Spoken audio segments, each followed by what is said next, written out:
Start ako sa gang, more on gang, and hip-hop.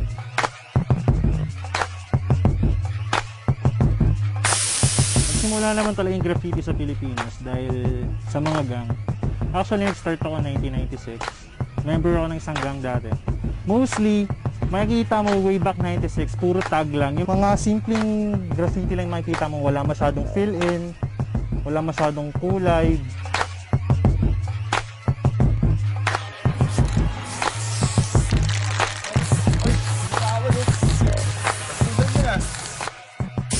Ano kasi, di ba toy nga lang ako?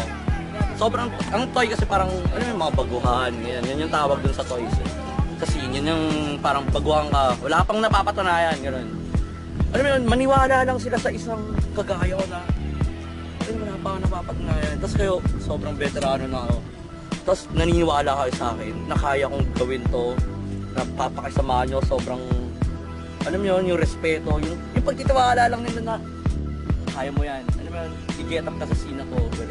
Parang napaka-self-motivate. Parang isang self-motivation yan.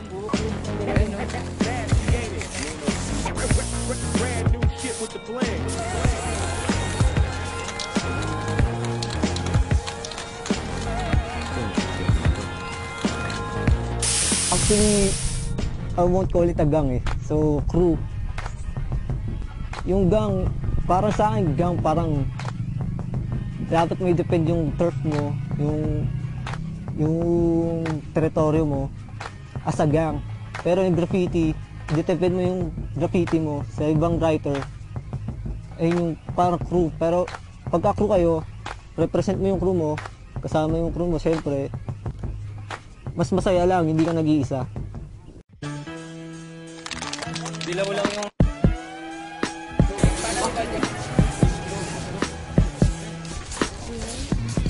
To represent our gang, kailangan namin mag-graph or gumawa ng piece para ma-represent namin yung gang namin, para mas lalo kaming ma-recognize sa city, sa town, and countries. Merong graffiti wars. Actually, yung ngayon meron, lalo na yung KST. Oh shit, fuck KST for life. Fuck KST for life. Fuck KST for life. Lalo na si Nuno, siya kasi yung nag-beef, unang beef sa amin. So, definitely kami na rin yung tatapos. Hindi naman kami papayag ng ganun lang yung mangyari sa amin. Nagsisimula kasi yun kapag kapag pinatungan yung isang piece namin, tas nilagyan nila, wala rin naman kami pakialam kung mas maganda yung nilagay nila. Ang sa amin kasi parang pumunta kami doon, tapos naglagay kami ng piece, naglagay kami ng graph, ng throw-ups. Pero hindi kami nagbigay ng beef, di namin sila tinakpan. Pero kapag pumunta sila doon, tapos tinakpan nila, yun na yung nag-start ng beef. So tatakta na.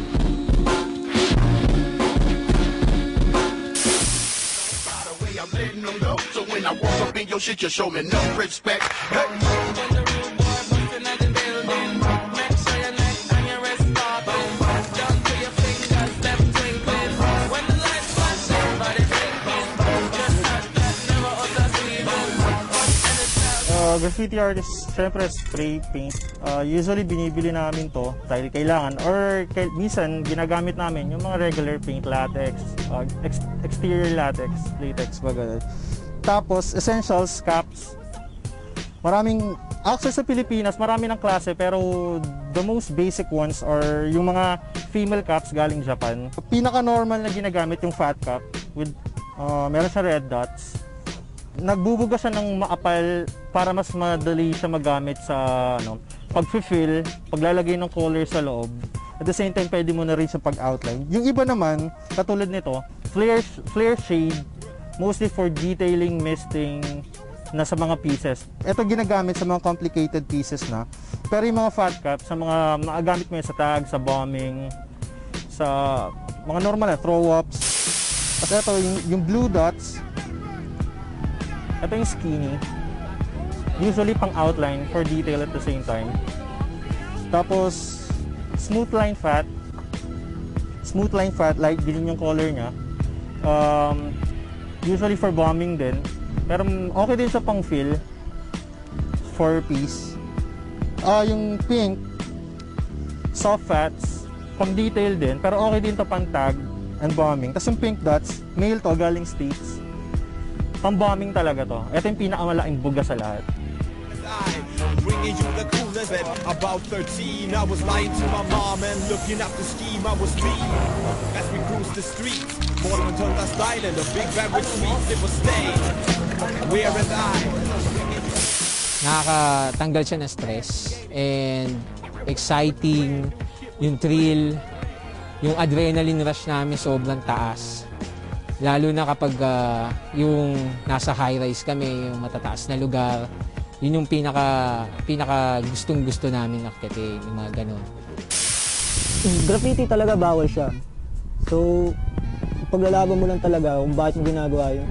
Mahirap talaga explain kung bakit mo ginagawa yun. Parang art talaga siya. Kasi, sabi nga ng isang art critic sa ibang bansa, graffiti is the most powerful form of art. So, art talaga siya pero mahirap siya explain kasi art wala naman talaga siya, hindi mo siya ma-explain. Unless nasa sa'yo lang yun. So, graffiti, ikaw talaga yan.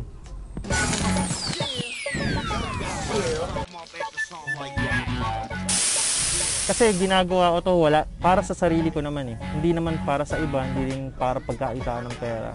Kasi pag yung gano'n na yung rason mo, hindi ka nare-respetuhin as graffiti artist. Entrepreneur, oo. Pero graffiti artist hindi. Dahil pinagkakaitaan mo na yung passion mo eh.